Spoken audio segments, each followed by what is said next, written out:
नमस्कार, मैं हूं रिजवान अहमद सिद्दीकी। आप देखना शुरू कर चुके हैं सबकी खबर।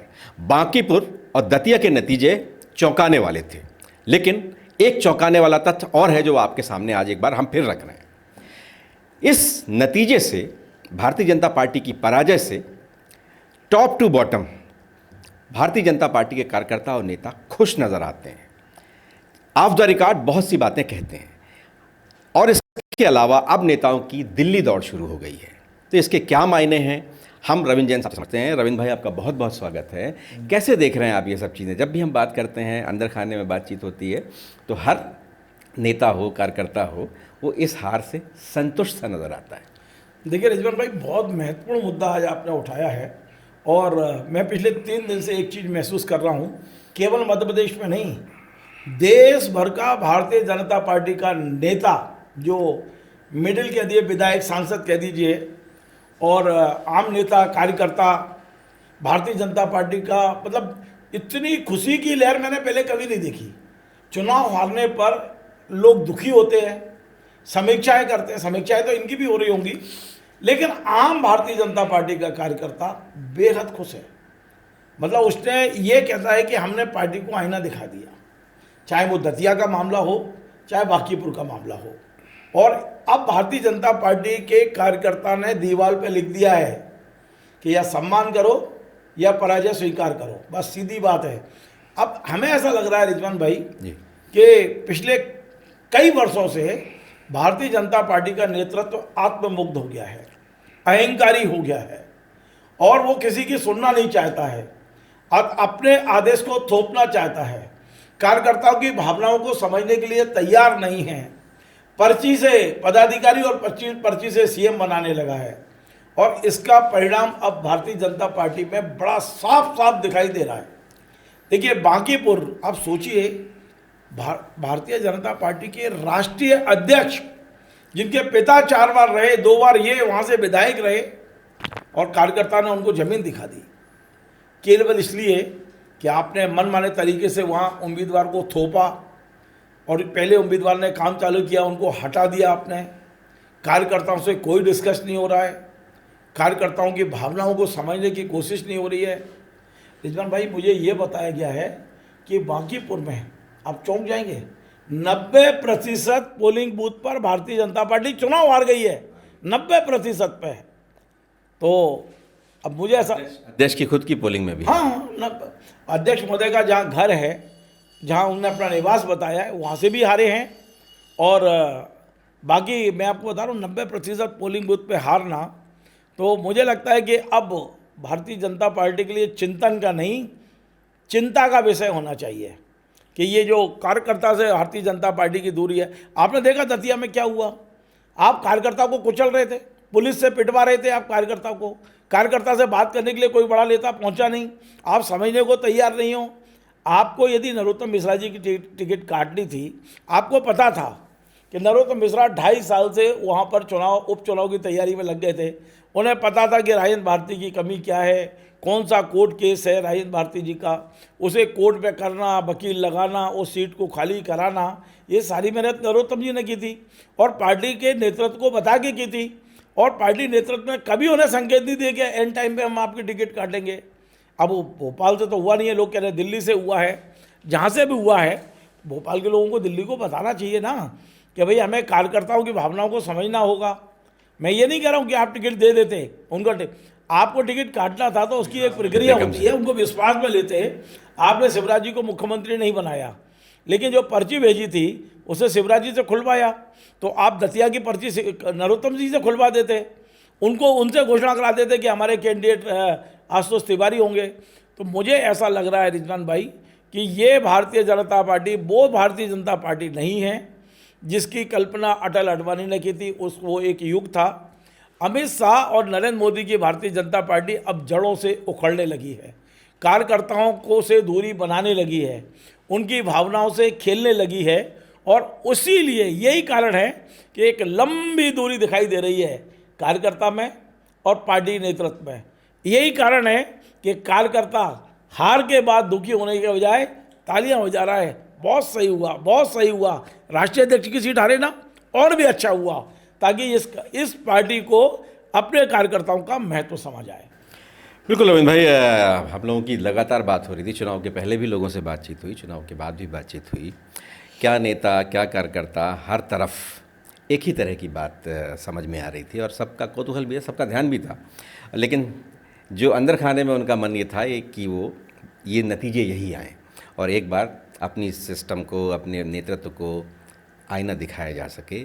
देव दुर्लभ, देवतुल्य कार्यकर्ता जो है, परिस्थितियाँ फ़िलहाल जो हम भी महसूस करते हैं वो यही है कि देवता जो हैं वो दीवारों पर बड़ी सी तस्वीर, बड़े सम्मान के साथ तस्वीर टांगी जाती है, उनसे सिर्फ मांगा जाता है, इसलिए कि देना तो उन्हीं को है, देवता को, उनसे सिर्फ मांगा जाता है। तो भारतीय जनता पार्टी के कार्यकर्ता की भी हालत यही कर दी गई है कि आप तो वहीं ऐसे सजावट का सामान इसी तरह से आप टंगे रहिए और हम आपसे मांगते रहेंगे, आप ये कर दीजिए, ये कर दीजिए, ये कर दीजिए, हम आपसे पूछेंगे कुछ नहीं। लेकिन यहाँ तो टू वे कम्युनिकेशन होना चाहिए और इसी की वजह से लगता है कि इस तरह की नाराज़गी सामने आई है। रविंद्र भाई, एक दिल्ली की दौड़ बहुत शुरू हो गई है। कैलाश विजयवर्गीय गए, शिवराज सिंह चौहान तो वहाँ दिल्ली में रहते ही हैं, केंद्रीय मंत्री हैं, उनकी प्रधानमंत्री से बातचीत, कैलाश विजयवर्गीय जी की हमने वैसे चर्चा की थी इस पर, लेकिन आज इसके और मायने हम निकालने की कोशिश करेंगे। कैलाश विजयवर्गीय जी की कहा जाता है कि अमित शाह जी से 1 घंटे मुलाकात हुई, फिर मुख्यमंत्री गए, उनकी राष्ट्रीय अध्यक्ष से मुलाकात हुई और इस तरह की मुलाकात, और लगता है कि और भी सिलसिला जारी रहेगा इन मुलाकातों का। आप कैसे देख रहे हैं इन सारी चीज़ों को? मध्य प्रदेश में बहुत तरह की हलचलें हैं। उस्मान भाई, मैं आपकी इस बात का जवाब दूंगा, लेकिन उसके पहले एक और बात मैं अपने दर्शकों को और आप बताना चाहता हूं। दरअसल भारतीय जनता पार्टी की आज के जो हालात हैं, संघ कहाँ है, एक बहुत बड़ा सवाल है। जिस भारतीय जनता पार्टी का मार्गदर्शन करता है, जिसे रिमोट से चलाता है, जिसमें वो अपने संगठन महामंत्री, प्रचारकों को संगठन महामंत्री बना के भेजता है, आज संघ क्यों नहीं दिखाई दे रहा है? क्या आज ये भी सवाल पूछा जा रहा है कि संघ ने भारतीय जनता पार्टी से दूरी बना ली है? क्या संघ इन दोनों उपचुनाव में कहीं आपको दूर दूर तक नजर आया? क्या कारण है कि मध्य प्रदेश में संगठन महामंत्री हितानंद जी को उस समय उन हालात में हटाया जब उनकी माताजी बहुत गंभीर अवस्था में अस्पताल में थी, और उसके बाद में कोई दूसरा महामंत्री नहीं दिया? और उस घटना के बाद जब हितानंद जी को हटाया है, तब से लेके आज तक मैं बड़ी जिम्मेदारी से कह रहा हूँ, ना संघ का कोई बड़ा पदाधिकारी सीएम हाउस गया है और ना सीएम साहब कभी संविदा में आते जाते दिखाई दिए हैं। आप बड़ा गौर से सुनिए, ये जो मैं बात कह रहा हूँ गंभीर बात है, संघ को कमतर नहीं आंक सकते आप। तो क्या संघ और बीजेपी के बीच में कोई दूरी बढ़ गई है? बहुत चिंतन की आवश्यकता है। हमने मतलब ये मैं लगातार वॉच कर रहा हूँ कि संघ थोड़ा तटस्थ तो हुआ है। अब आपके प्रश्न पे आता हूँ जो आपने सवाल किया है। संघ का जिक्र किया है तो एक बात, कल जैन जी से संघ प्रमुख की भेंट हुई और उन्होंने तो बहुत साफ साफ कहा कि जो जैन जी है उसका अपनी आवाज़ उठाने का तरीका है, उसका अधिकार है ये, और उन्होंने साफ साफ ये भी कहा कि ये पीढ़ी पिछली पीढ़ी से ज़्यादा ईमानदार है, ज़्यादा राष्ट्रभक्त है। तो पूरी सरकार के खिलाफ मोर्चा खोला हुआ है जैन जी ने, देश में नहीं पूरी दुनिया में खोला हुआ है। भारत का जो जैन जी है वो पूरी दुनिया में सरकार के खिलाफ मोर्चा खोला है और वहाँ संघ प्रमुख का ये जो संदेश है इसके भी तो बहुत मायने होंगे। बहुत बढ़िया सवाल है आपका रिजवान भाई, मैं इसको बहुत गौर से देख रहा हूँ। आप देखिए कि दीवार पे लिखी हुई इबारत को नरेंद्र मोदी पढ़ना नहीं चाहते, पर संघ ने पढ़ लिया, संघ ने समझ लिया। 2000 बच्चों को बुला के संघ ने बातचीत करके देश भर के बच्चों को संदेश देने की कोशिश, संघ अनुमान इस तरह का करता नहीं है, पर संघ को खतरा संघ लग गया है, संघ ने खतरे को बाप लिया है। हमारे पड़ोसी देशों में जो हालात हुए हैं उसको संघ ने पढ़ लिया है। नरेंद्र मोदी जी किस अहंकार में है, नरेंद्र मोदी और उनकी सरकार किस उसमें है, दुनिया में जी रही है, उन्हें जो दिखाई नहीं दिया वो संघ को दिखाई दे गया। आपने देखा पश्चिम बांग्लादेश में क्या हुआ, श्रीलंका में क्या हुआ, नेपाल में क्या हुआ, और भारत में वो ना हो जाए इसके लिए कल मोहन भागवत जी ने पहला कदम उठाया है और उनने साफ साफ कहा है कि इन बच्चों को गले लगाओ, इनकी भावनाओं को समझो, इन्हें दुश्मन नहीं दोस्त मानो, इन्हें बेईमान नहीं इन्हें ईमानदार बोलो, इनको देशद्रोही नहीं इनको देश प्रेमी बताओ। और वो बात उन्होंने कल शुरुआत कर दी है। हम अपने घर के बच्चों को, हमारे घर में 4 बच्चे हैं, 2 बच्चे हैं, 3 बच्चे हैं, एक आध कोई उद्दंड भी हो जाए, कोई पत्थर भी मार दे, कोई घर में बैठे, कोई घर में लगा हुआ टीबी को तोड़ दे तो हम उसको कोई देशद्रोही नहीं कह देते हैं, अपराधी नहीं कहते, थाने लेके नहीं जाते एफआईआर कराने के लिए, डंडों से नहीं पीटते उसको समझाते डंडे हैं नहीं उसको, डालते। हाँ जी, जी। उसके प्राइवेट पार्ट में डंडा नहीं नहीं घुसेड़ते डालते, हम। बिल्कुल। ये जो मोदी सरकार ने किया है, मैं फिर कह रहा हूँ कि आज ये मोहन भागवत जी की पहल का स्वागत होना चाहिए, उनके एक एक शब्द का स्वागत होना चाहिए, उनके प्रयासों का स्वागत होना चाहिए, और नरेंद्र मोदी जी को समझना चाहिए कि उनके प्रत्येक संगठन ने जो किया है उसके पीछे चलें। आज मोहन भागवत जी ने जो कहा है वो नरेंद्र मोदी को कहना चाहिए था, वो अमित शाह जी को कहना चाहिए था, जो मोहन भागवत जी ने किया है वो उन्हें करना चाहिए था। वो रात को 11 बजे उठते हैं, अचानक एक वीडियो मोबाइल रखते हैं, रील बनाते हैं, क्या तमाशा हो गया इस देश में यार।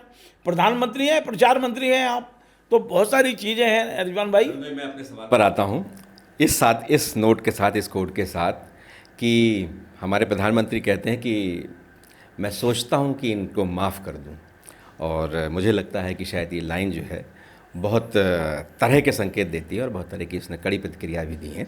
दिल्ली की दौड़ है उन्हें नेताओं कहना की। ये चाहिए कि मैं हाथ जोड़कर इन बच्चों से माफ़ी मांगता हूँ, तो उनका कद बढ़ता। मैं सोचता हूँ माफ़ कर दूँ, इसने उन्हें और ज़्यादा कटघरे में खड़ा कर दिया। रिजवान भाई वही दिल्ली की यात्रा, नेताओं की दौड़, हम विषय हमारा कुछ और था, लेकिन बहुत गंभीर बात ये थी और उसी से जुड़ा हुआ है। ये वही संकेत हैं कि युवा नाखुश है, कार्यकर्ता नाखुश है, तो खुश कौन है, इस पर बहुत ढेर सारी चर्चाएं हैं। लेकिन रविंद्र भाई, अब बहुत तरह की चर्चाएं हैं भोपाल की राजधानी में, और चर्चाएं दिल्ली जाने पर बहुत हो रही हैं। रिजवान भाई बहुत सही सवाल है। हम भी पिछले 48 घंटे से भोपाल में बैठकर कई ऐसी चीज़ें महसूस कर रहे हैं, क्योंकि आपने देखा हम लोग कितने लोगों से मिलते हैं, कितनों से बात होती है, कितने लोग हमसे संपर्क करते हैं। कल हम बीजेपी कार्यालय गए थे, बहुत से कार्यकर्ता और आप ये भी बता दो कि आपने कैलाश जी के साथ खाना खाया था। वो तो एक अलग विषय है, लेकिन वो शायद हमारे लोगों के कैलाश बीच में, विजयवर्गीय जी के साथ भोजन किया, ये भी बता दो। वो शायद हमारे दर्शकों का विषय नहीं है, वो तो हमारी निजी थी। आपको हम बताते हैं कि हम संबंध अच्छे रखते हैं सबसे, लेकिन खबरें बनाने में हम कोई संकोच नहीं करते। भोजन करें, साथ में रहें, ये बताने की जरूरत नहीं है, दर्शक समझता है। लेकिन चूंकि अब आपने तार छेड़ दिया था रविंद्र भाई, हम लोग कल बहुत ढेर सारे कार्यकर्ताओं से वहाँ मिले थे, और सब लोग बहुत तपाक से मिले। मतलब हम क्या मिले, लोग हमसे आकर मिल रहे थे, कान में बोल रहे थे। जी बहुत अच्छा किया तो भाई साहब एक प्रोग्राम जरूर बनाओ कि कार्यकर्ता प्रोग्राम, बहुत खुश है। आपका प्रोग्राम बहुत अच्छा है, हम सुन रहे हैं। ऐसा कोई नहीं बोल रहा, आप लोग जिस तरह से बोल रहे हैं, आप हमारे कान मन में के। आके बोले मेरे से कहीं बिल्कुल। कि आप एक प्रोग्राम इस पे बनाओ कि इस हार पर हम लोग खुश हैं। तो वो ये जो चीज़ है, ये एक संकेत है, और हमारा तो काम ही है सच दिखाना, आईना दिखाना, आपको अवेयर कर देना। अब आप जाने, आपका काम जाने। तो रविंद्र भाई अब इस पर हम चलते हैं। देखिए रिजवान भाई बहुत महत्वपूर्ण बात है। 48 घंटे में, पिछले 48 घंटे में हलचल बहुत तेज हुई है। अब मध्य प्रदेश में क्या होने वाला है, क्या नहीं होने वाला है, मैं अभी तत्काल कोई भविष्यवाणी करने की स्थिति में नहीं हूँ, पर इतना मैं बड़ी जिम्मेदारी से कह रहा हूँ कि डॉक्टर मोहन यादव जी को मंत्रिमंडल फेरबदल की अनुमति अभी तक क्यों नहीं मिली, एक सवाल। दूसरा सवाल, सबसे पहले परिणाम आने से पहले मंत्रिमंडल की बैठक को बीच में छोड़कर कैलाश विजयवर्गीय जी ने उड़ान भरी दिल्ली की, और वे संसद भवन में वो अमित शाह जी के कार्यालय जाते हैं और पूरा 1 घंटा उनको अमित शाह जी बात करते हैं। अमित शाह कोई छोटी मोटी हस्ती नहीं है, केंद्रीय गृह मंत्री हैं। और उसके बाद पहले, उनके पहुंचने से पहले यहाँ जब परिणाम आ रहे थे, उसी दिन शाम को एक गुलदस्ता लेकर शिवराज जी पहुँचते हैं पीएम के पास। प्रधानमंत्री जी को वो मध्य प्रदेश के हालात बताते हैं, और बाकायदा इसकी मीडिया रिपोर्ट होती है कि शिवराज जी ने मध्य प्रदेश के सारे हालात बताए, उनको बताया कि दतिया में परिणाम क्यों ऐसे रहे। पहले शिवराज जी और प्रधानमंत्री की मुलाकात, फिर कैलाश विजयवर्गीय जी की और अमित शाह की मुलाकात, उसके बाद में तत्काल उड़ान भरी हमारे मुख्यमंत्री डॉक्टर मोहन यादव जी ने। वो दिल्ली पहुँचे, तमाम नेताओं से मिले, और अंत में जाके वो मिले भारतीय जनता पार्टी के राष्ट्रीय अध्यक्ष नितिन नवीन जी से। हो सकता है दोनों ने अपना एक दूसरे का दुख शेयर किया हो, तुम भी आ रहे, हम भी आ रहे, अब क्या करें भाई भाई, इस तरह का कुछ चल रहा होगा। लेकिन कुल मिलाकर ये मजाक नहीं है, ये बड़ा वो है कि उन्होंने भी अपने मध्य प्रदेश के हालात की जानकारी राष्ट्रीय अध्यक्ष को दी होगी। तो मुझे ऐसा लग रहा है कि दिल्ली में अब सामान्य नहीं है। जो अमित शाह मध्य प्रदेश के नेताओं को 5 मिनट मुश्किल से देते थे, यदि वो कैलाश जी को 1 घंटे बात कर रहे हैं और लौटने के बाद उन्हीं कैलाश विजयवर्गीय के साथ हमारे रिजवान भाई खाना खाते हैं दोपहर का, उनकी बॉडी लैंग्वेज को जज करते हैं। सुनिए तो आप, सुनिए पूरी बात सुनो आप। और कैलाश जी पर आपको नहीं लग रहा था, मुझे तो लग रहा था 35% मुस्कुराहट ज़्यादा आ गई उनके चेहरे पर। उनकी बॉडी लैंग्वेज तो बता दी थी, बहुत कॉन्फिडेंट थे। ये अवसर था, अपने दर्शकों को बता दिया, अवसर था भारतीय जनता पार्टी के जब से हेमंत खंडेलवाल अध्यक्ष बने हैं तब से उन्होंने एक व्यवस्था बनाई है कि मंत्री कार्यालय आएंगे, कार्यकर्ताओं से बात करेंगे, जनता भी अगर कोई लोग वहाँ होंगे तो उनसे बात करेंगे, उनकी बात सुनेंगे और एक समन्वय बनाने का प्रयास करेंगे। कल यही दिन कैलाश विजयवर्गीय का था। उन्होंने मीडिया से बहुत देर तक बातचीत की, बहुत तरह का था। हमें भी उन्होंने वहाँ आमंत्रित किया था, हम भी उनसे मिलने गए थे वहाँ और इत्तेफाक था कि वो भोजन का समय था तो हमने भी उनके साथ भोजन किया। रविंद्र भाई चूँकि भोजन करके गए थे इसलिए इन्होंने नहीं किया। इन्होंने वहाँ दाल खाई और दाल खाई नहीं जाती, पी थी मैंने। चम्मच से खा रहे थे। तो चलिए ये तो हल्के फुल्के अंदाज की, हाँ हल्के फुल्के अंदाज की ये बात थी। लेकिन एक नाम आप लेना भूल गए।